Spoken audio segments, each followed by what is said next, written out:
Good morning, everyone. First of all, I would like to thank the organizers of this summit for having invited the CNC, National Building Confederation, to be part of the summit, and also for having invited us to be part of the Strategic Committee of the Congress. The CNC is fully aware of how important this topic is, and there's no doubt that events like these really promote the BIM tool and let people to know it better, know its capacities, and become aware of how we can have a more efficient and competitive building sector. The CNC participates in the BIM Commission of the Ministry of Development. We are very interested in doing that because we want to know the opinion of the building sector when we elaborate this national BIM strategy that we are developing. In this session, we'll know some case studies regarding BIM use. We have 4 speakers that have a lot of experience with BIM. First of all, Albert Gil from Valle and Roche Arquitectes, and Rafael Capdevila, the Executive Director of Capdevila Management Barcelona. And they will present the use of BIM for the Luis Requesens Institute for Infrastructures for the Catalan government. Then we'll have Miguel Ángel Gea, who is the General Director of Miguel Ángel Gea Asociados Architects, and he will talk about the development of the Isla Valdecañas resort in Cáceres, in southeast Spain.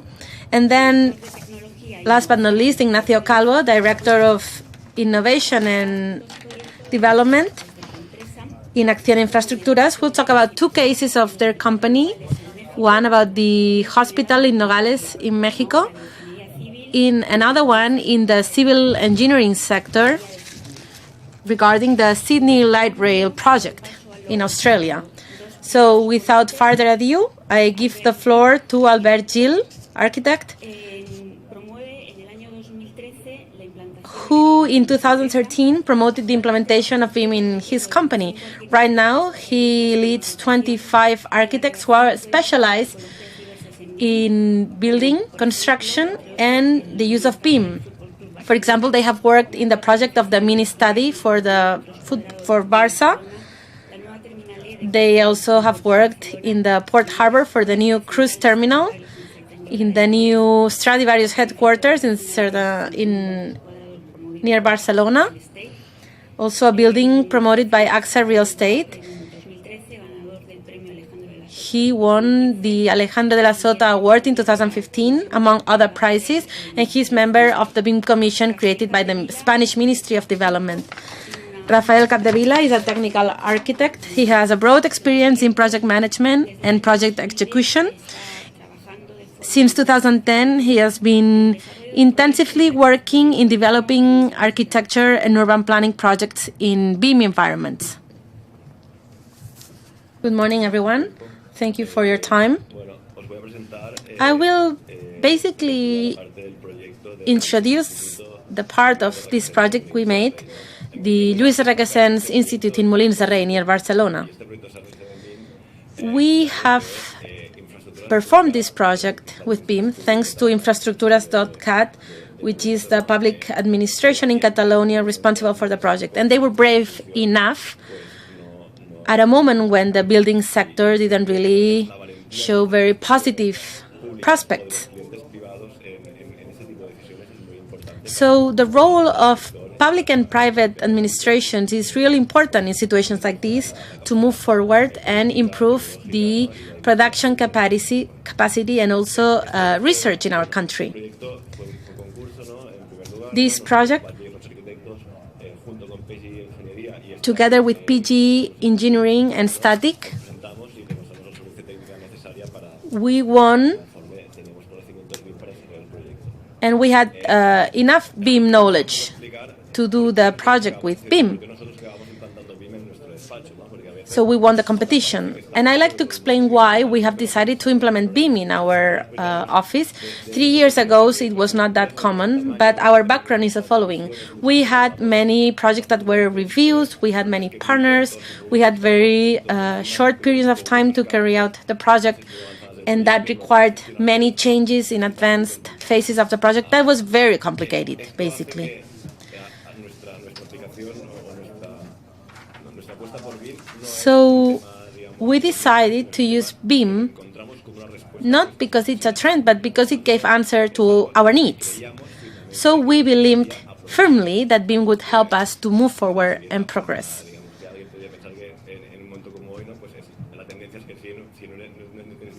It's not that we didn't follow the trend, but in our case, it was because we really believed in what BIM could offer us.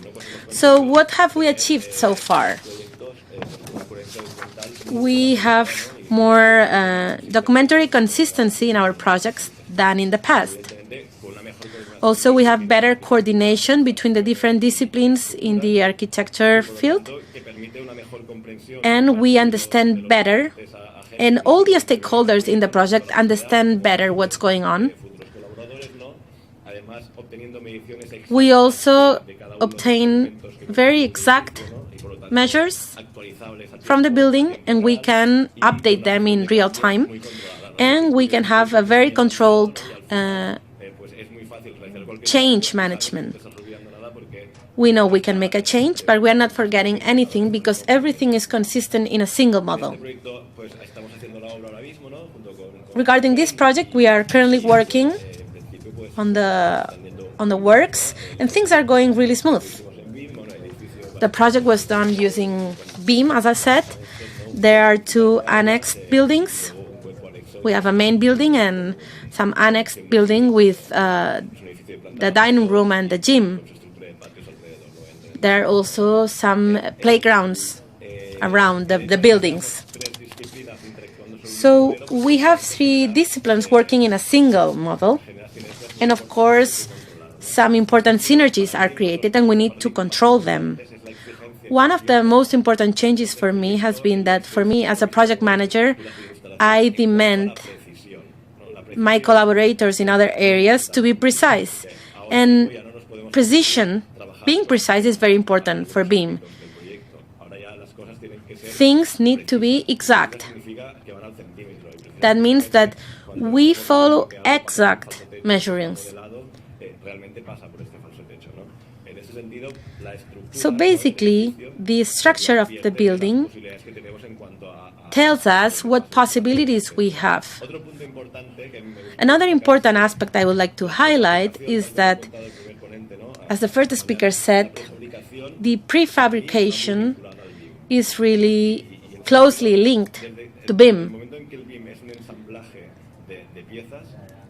BIM puts together different pieces, so prefabrication in some way is really close to the BIM methodology, because we can have a model filtering elements to the different manufacturers, and by using these elements they can start producing and manufacturing. So prefabrication and systematization are very important for the future of the sector, and they promote the situation working with BIM. Here we see how we incorporate facilities, for example, and we can always know if the elements are geometrically compatible. And at the end, we have a general coordinated architecture in facades, facilities, architecture, and so on. So this allows us to see what problems we may have. Sometimes we can see things that we could not see in regular draftings, but if we look at the model, we can gather more information that we could not have in paper. Of course, we keep using draftings and plans, but we have other systems to obtain more information. So this is just the first step. We want to move forward as we build. So, as I said earlier, if there are things that we cannot see in paper in the draftings, we can go back to the model and see how it really works. Now you'll see a video where you can see the BIM technology, and you can have a virtual tour in the building. We have done this using BIM. There's no post-processing whatsoever. And I think this is very interesting. Some people could say that at a graphic level, maybe it's not very elaborated. But what I like to say is that by this graphic level, we have much information. Every element has all the properties. For example, in this false ceiling, we see how many cast layers there are, the structure, the geometry. We have everything, all the information. At some point, you'll see how we can also see how facilities work.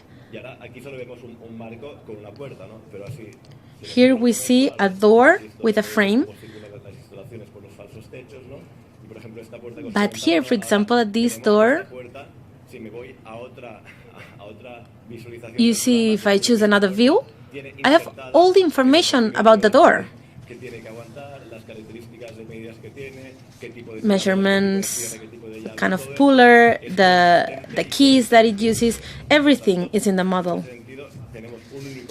So we only have one object, the model, and it basically includes all the information. We don't need a very detailed graphic model, but we need a model with a large amount of information. So at the end, the building is just a representation.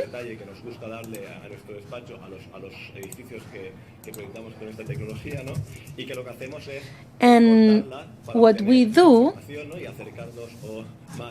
with the model is filter the information so that we obtain the draftings that we need and all the information we need in each moment. Here you see a pavement system. You can see what has been used in each area. We have filtered the information so that we obtain the different kinds of pavement, of floors that have been used. We have so much information here. So we have a kind of a construction ecosystem that when we finish the project, we'll see that the project, once finished, is only the first step for users and other architects coming in the future that maybe will have to rework on the building within 20 years. So they will use the model and they will be able to keep working on the building.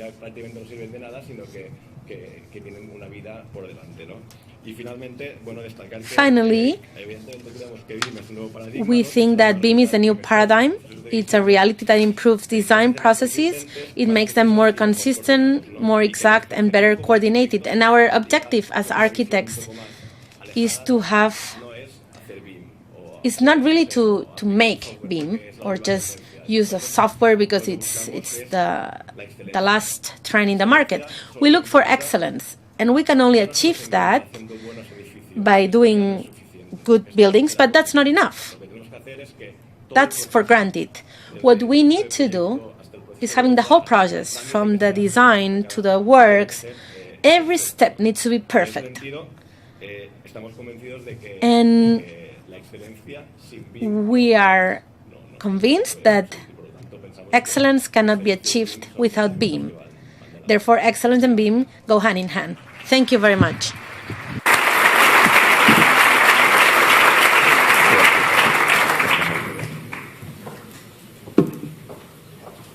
Hola, buenos días. Good morning.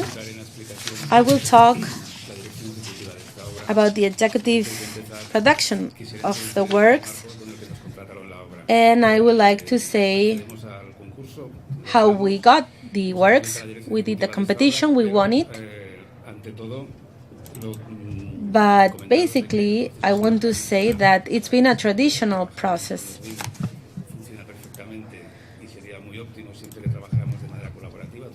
Working in BIM environments would be great if we worked in a collaborative manner, but in this case, it's been a linear process.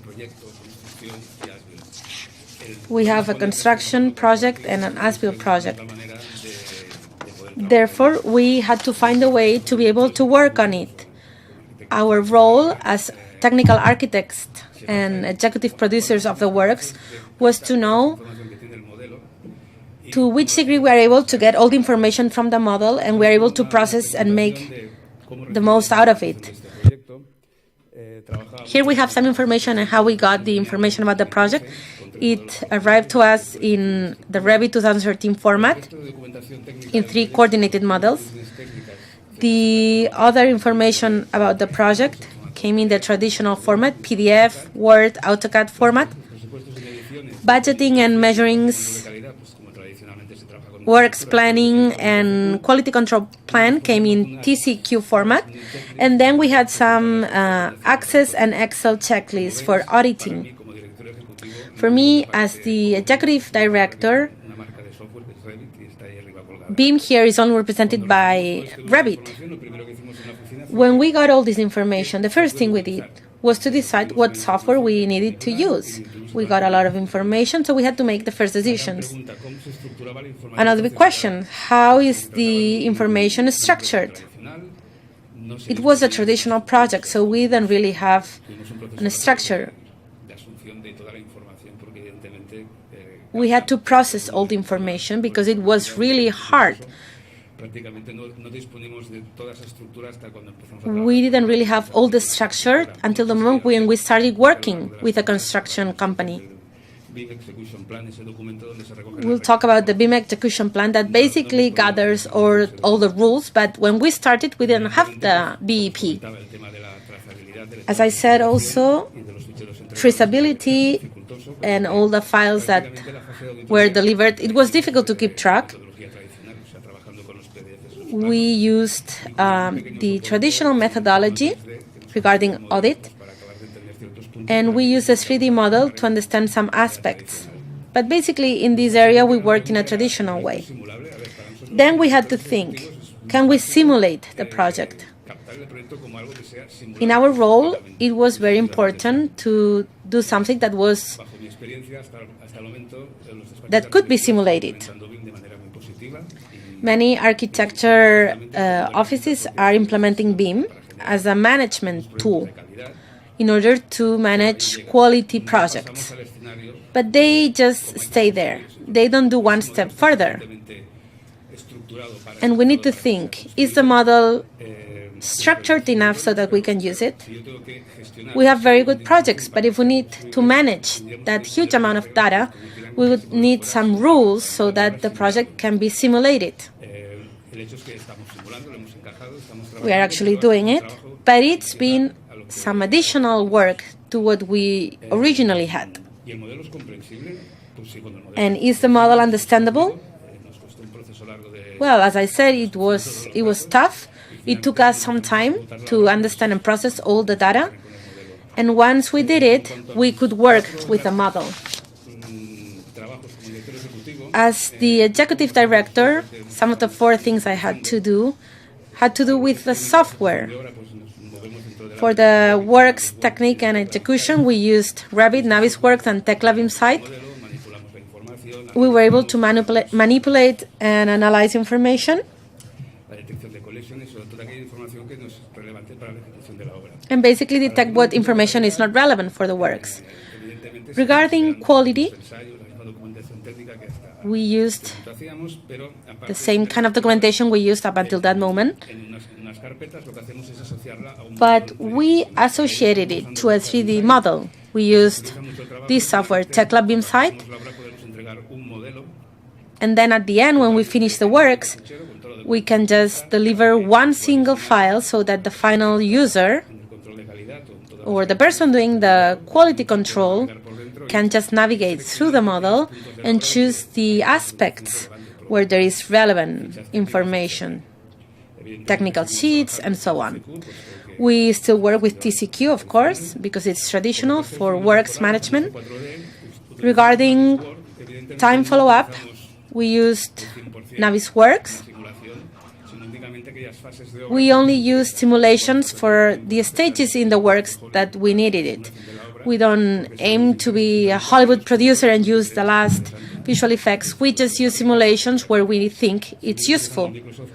We also use Microsoft Project and TCQ. And regarding the economic follow-up, of course, well, we don't use BIM because it was not prepared to manage all these data, and we had to prepare some administrative documentation, and it was very difficult and very expensive to fit it in on the project. Here you see what I have in my architecture practice right now. There were some AutoCAD drawings and so on. I still use these tools that you see on the screen. It's not that I just got rid of all the software I used to use, but I have new things. I have Navisworks screens where I can see the structure model, and I also have Tekla BIM site screens where I see the structure model as well, and I have several concrete aspects and some other documentation. Not that much has changed. We just need to complement the traditional way with new tools. And to finish my presentation, I would like to mention, as a reflection basically, as a personal reflection of what we've learned in this pilot project. And basically are some aspects that I think are important. Are we ready to work in this way, in this collaborative single model? We always say we need to change our mindsets, but are we able to do that? All these stakeholders participating in a process can adapt to the new way of working? My next question has to do with the work schemes, and we need to know if they are the most appropriate. We need to adapt projects to the way we work. What happens with the construction project? There should be a previous stage before the executive project and the moment when it becomes reality. When we work with BIM, we cannot use the same process we used to use until now.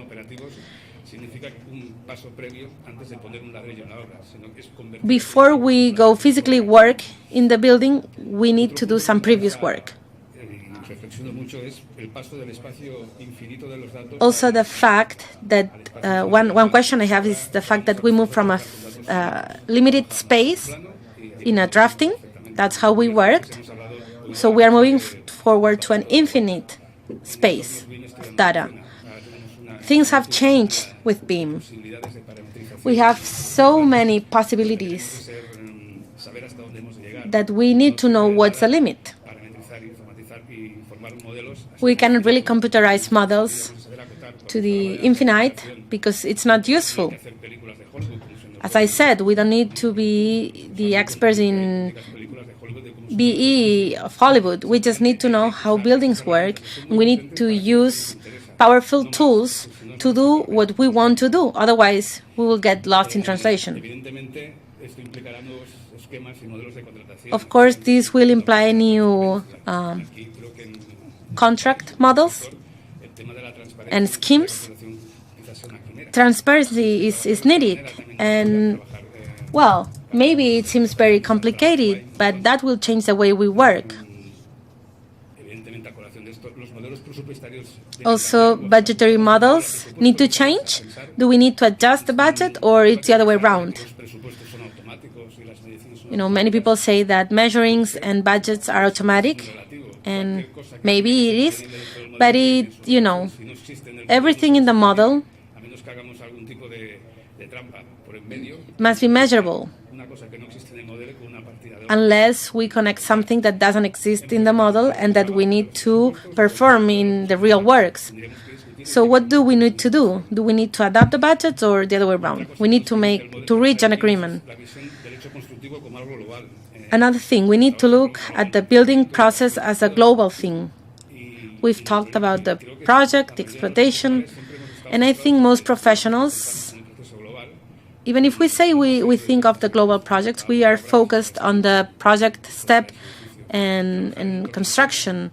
Afterwards, we disappear. So if we work in a BIM environment, we can work in the construction stage, but also during the life of the building. We want to keep it in good shape so that it lasts for many years. Another thing, who is the actor that must set the rules of the game? Rules are needed. There is so much information that if someone doesn't really set the rules, we cannot really digest all the information and we will be doomed to failure. And therefore, I want to talk also about the importance of the BEP, the BIM execution plan. That's the starting point. If we don't have that document, BIM will only generate plans. We won't be able to take the most out of it. And the last question, in the current legal frame, can we really work this way? Is it valid? I think it is not. Working in a collaborative environment really doesn't work with the current legislation. So that would be a first step towards the change we need to make. So we need a deep change regarding regulations, contract processes, measuring processes, and so on. So I will leave this for food for thought that, we learned by working on this. Thank you.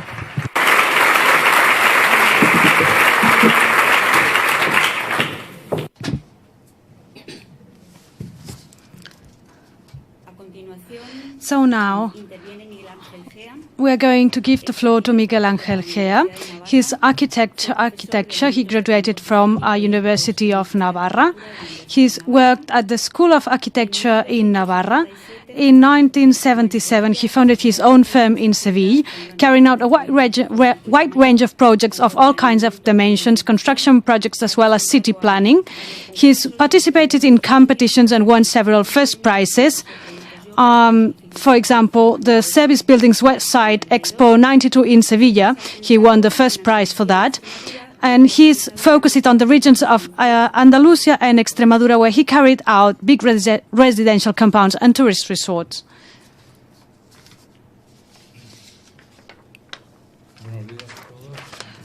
Well, good morning, everyone. I would first of all thank the organization for allowing me to be here today.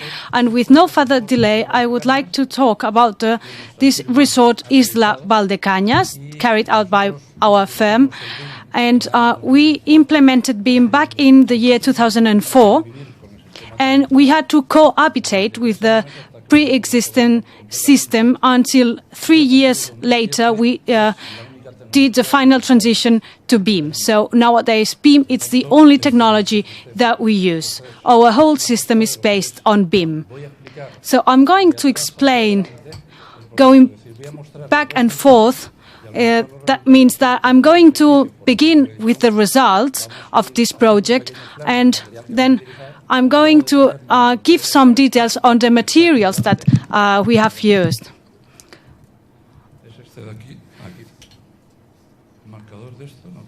Is there any pointer on that? It doesn't have any. Okay.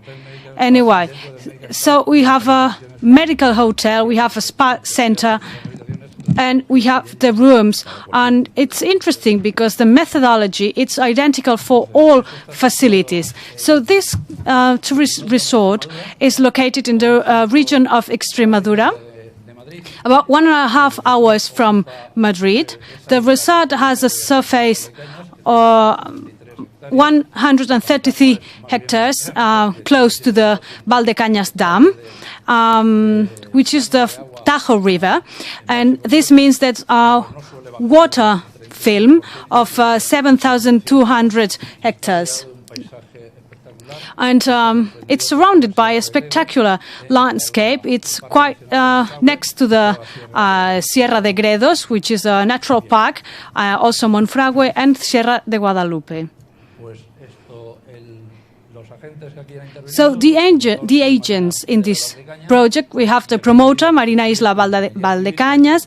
We have a civil engineering planner who carried out all the civil engineering works, SETI, and architecture with several collaborators for structures, facilities, and landscaping in this Jesus Ibáñez for landscaping.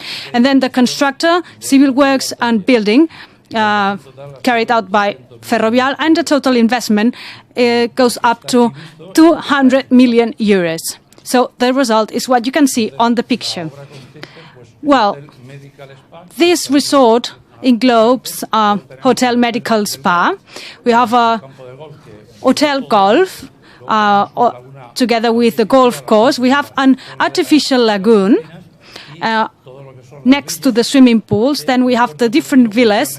We have a sports centers, which should be here on the front part of the resort. That was originally set there, but we had to move it to the back.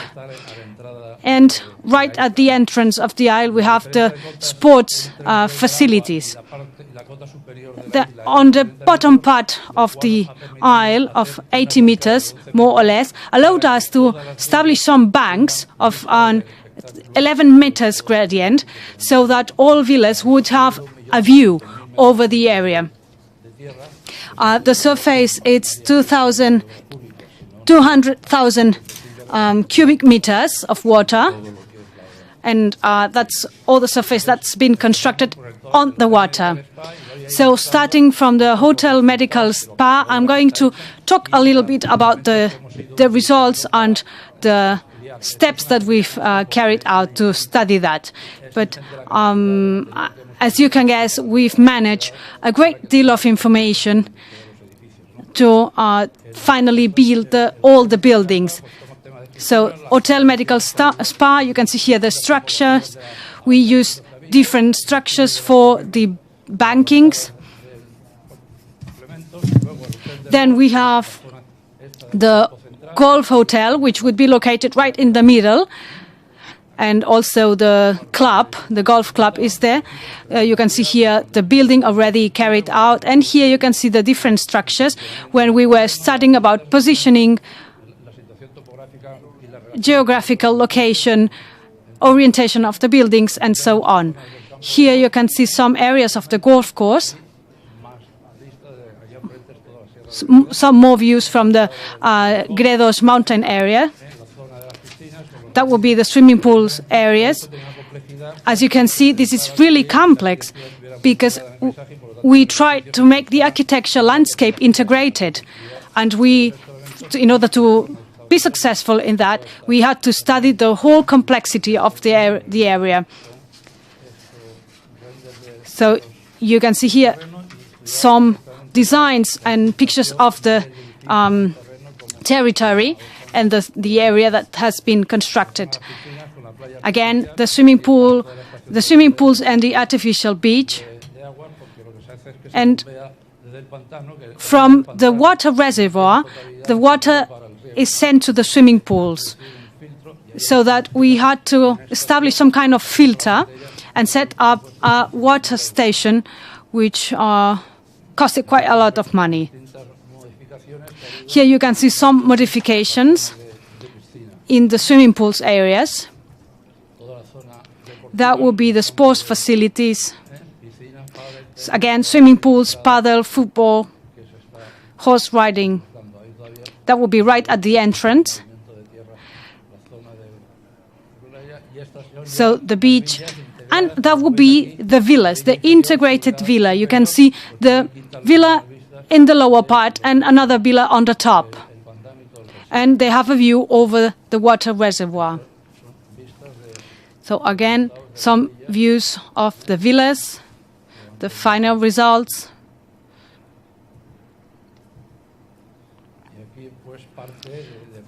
That will be some of the material that we used in order to study the structures, to do the calculations, and to integrate all necessary technologies, which I'm going to go into further detail right in a minute.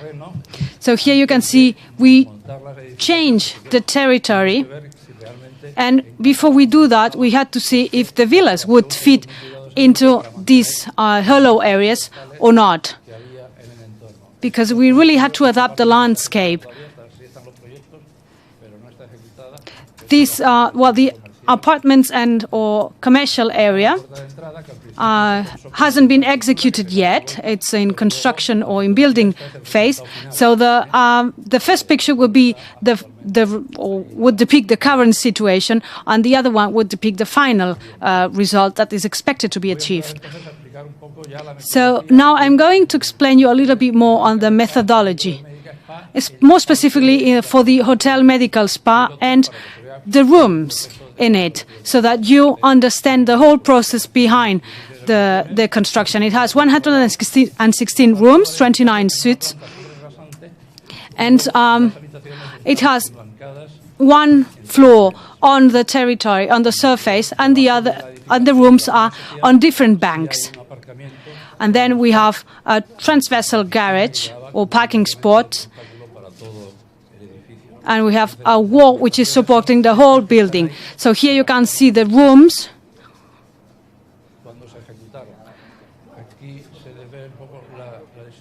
Here you can see the distribution. We have the main hall, the entrance hall.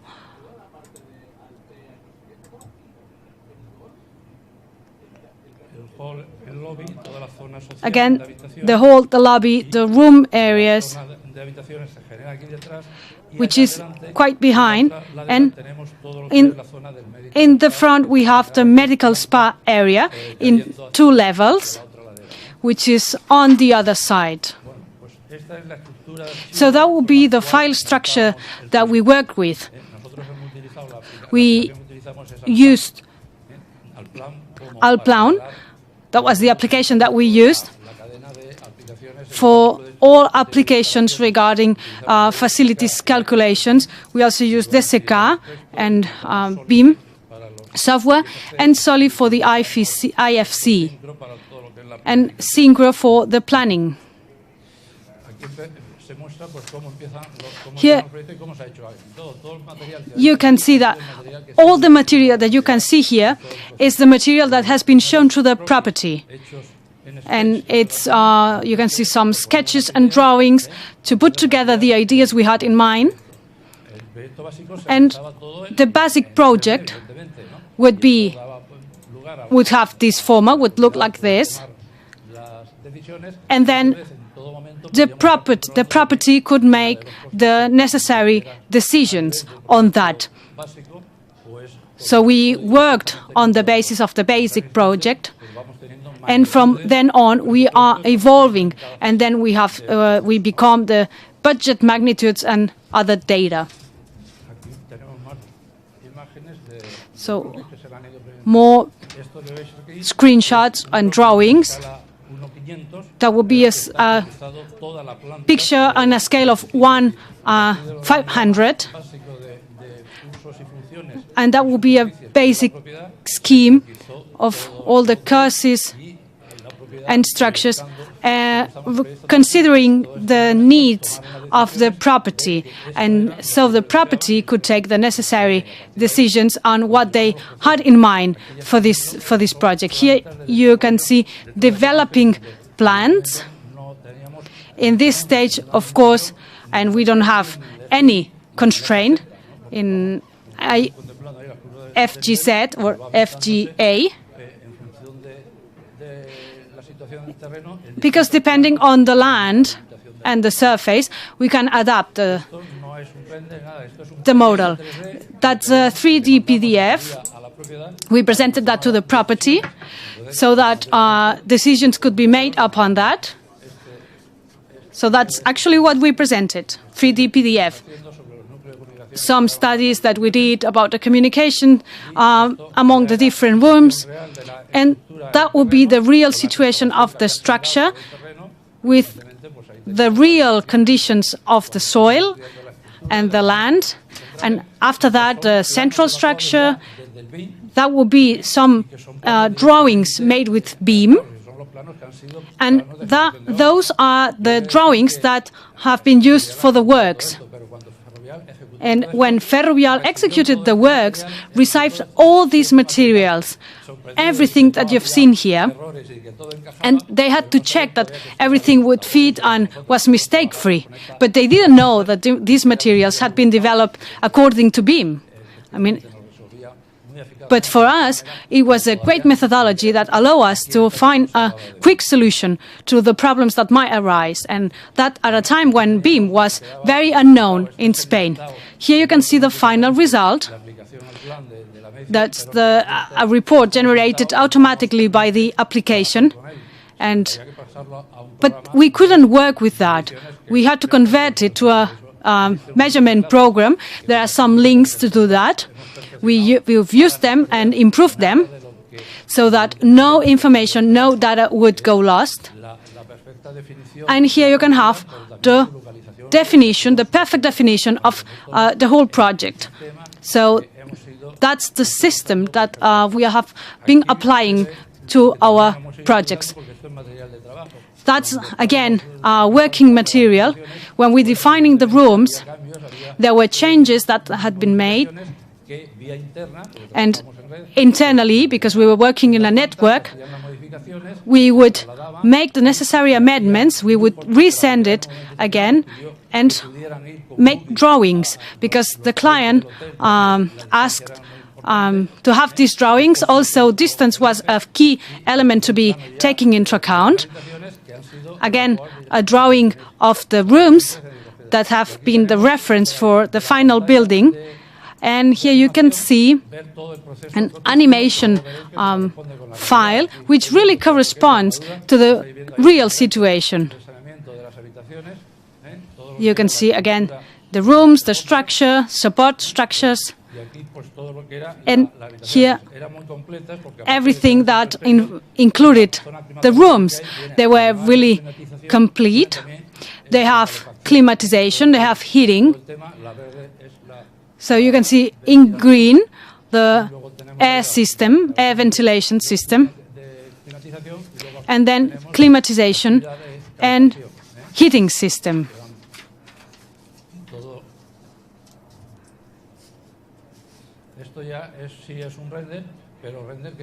That would be a render, but in this case the model was 4D, and the system itself generates this renderization. This render material has been used for the works.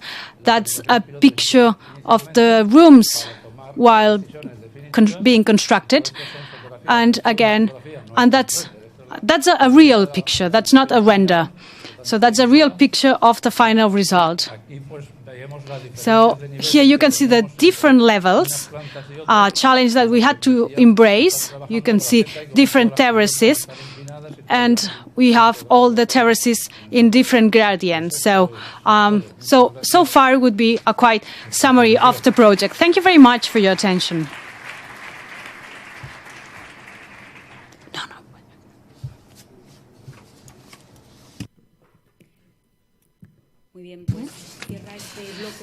Well, thank you very much. Ignacio Calvo is going to be the last one to speak in this batch. He is Director of Technology and Innovation.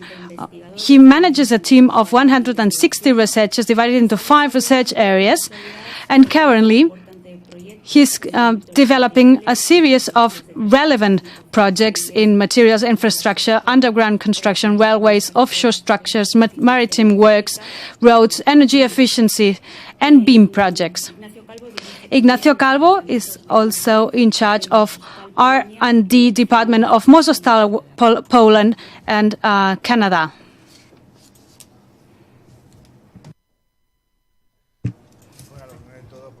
Well, first of all, I would like to thank the organizers for having me here today. And I would like to outline a little bit the perspective of a construction company and everything that's involved in BIM. Well, the first question, why? Why did we decide to work with BIM? I think the first time that we used BIM was in 2006. And it was rather occasionally, because the client demanded this kind of works.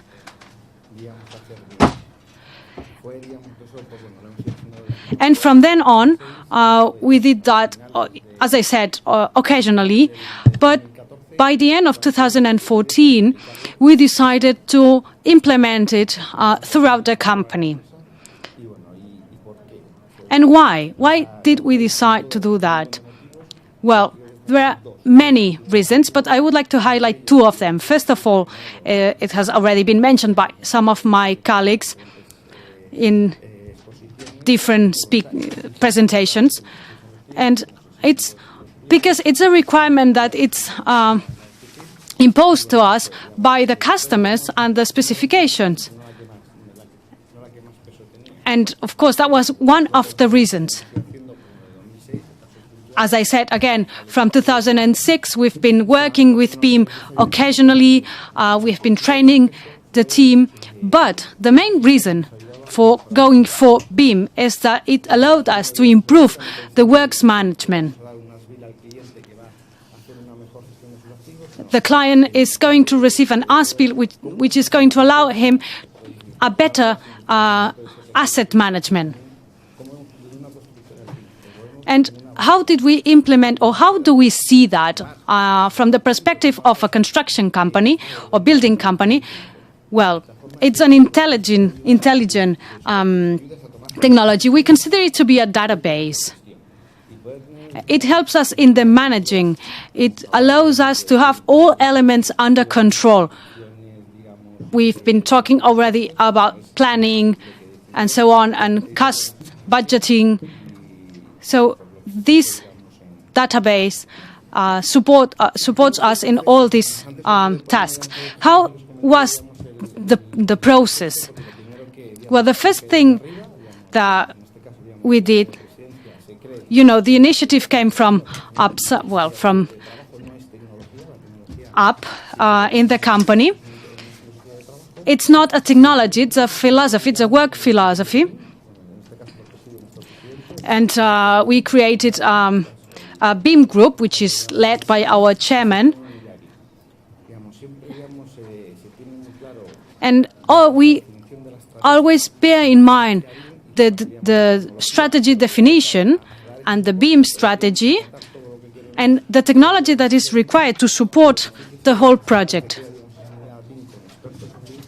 And we worked with BIM experts. And we saw, the main problem for us was to define where did we want to go? Where did we want to be? I mean, it's a huge technology. It's a huge thing, actually, and we can get easily lost.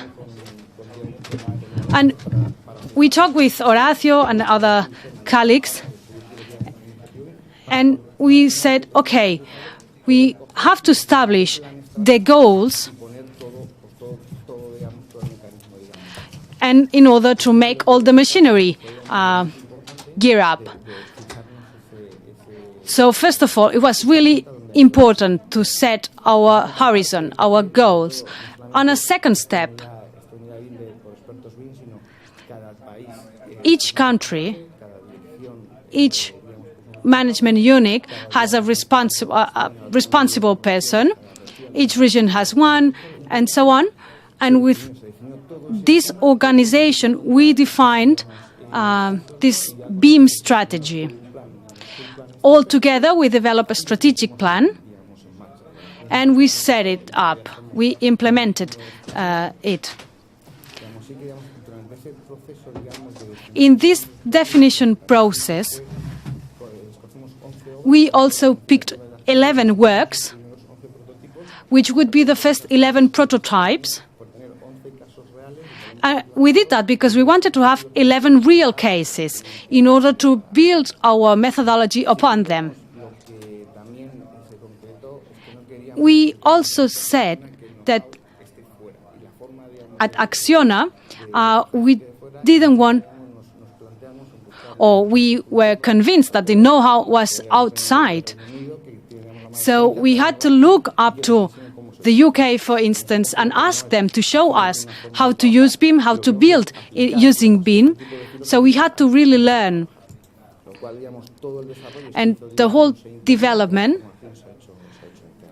was, or let's say, the training has been carried out at internal level, but the know-how come from the outside. There are more than 1,500 people who have been trained internally in BIM. We have 10 different trainings, or 10 different itineraries, and everything is ongoing now. So totally we have about 60 works that have already been carried out using BIM. And nowadays we believe it to be our tool.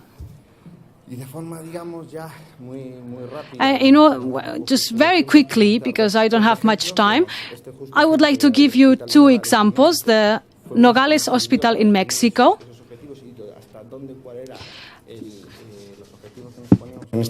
So we wanted to see what goals we had within Acciona for this building. I'm not going to give much detail because the other two speakers talked about building and we use the same processes. So I will mention the things we've done differently. It has 27,000 square meters and it had a budget of about 40 million euros. The client told us we had to use BIM. All the hospitals in Mexico demand to use BIM.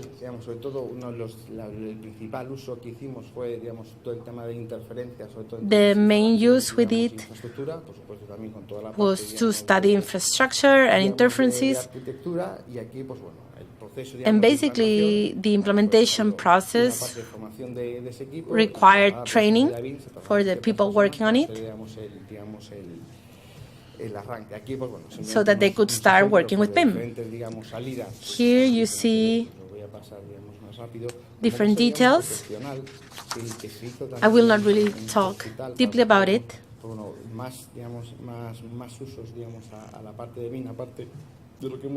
Apart from what we had said, we wanted to give more uses to BIM. And in some floors, we did some laser scans.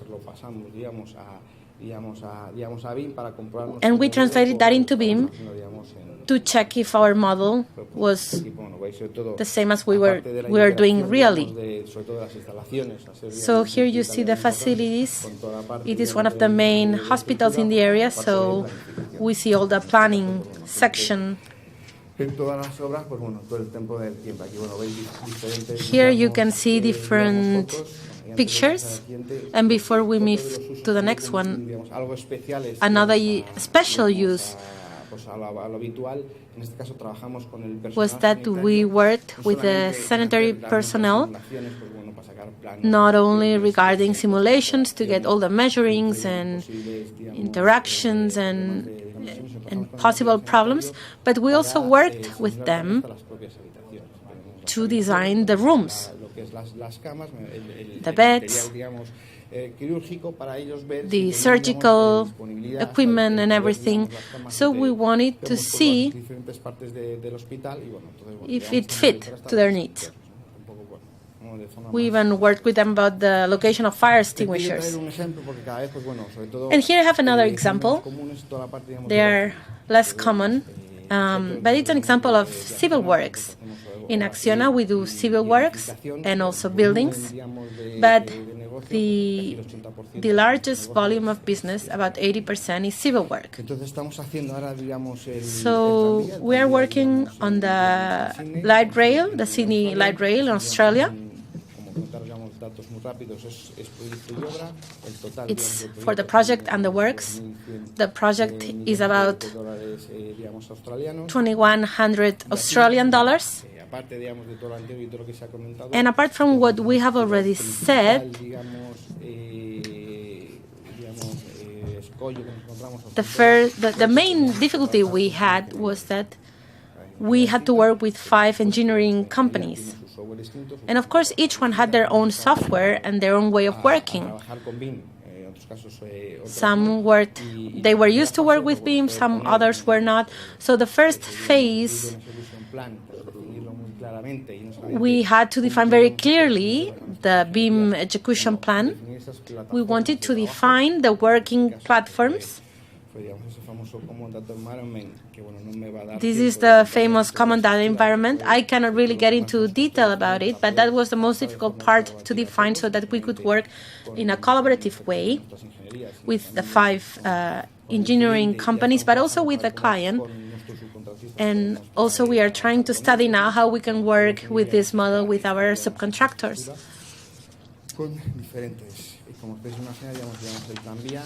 So the main civil work is a light rail. It's a simple project, but given we were going to cross half of the city, we had to take into account what services were already in place and also the policies from the city hall. It was key that we had great planning. We knew what we were going to do interacting with the city and the main uses that were given to the tool. Here we have different examples of things we have already said. We had the drafting, the measurings, and that's pretty much it. Thank you for your time.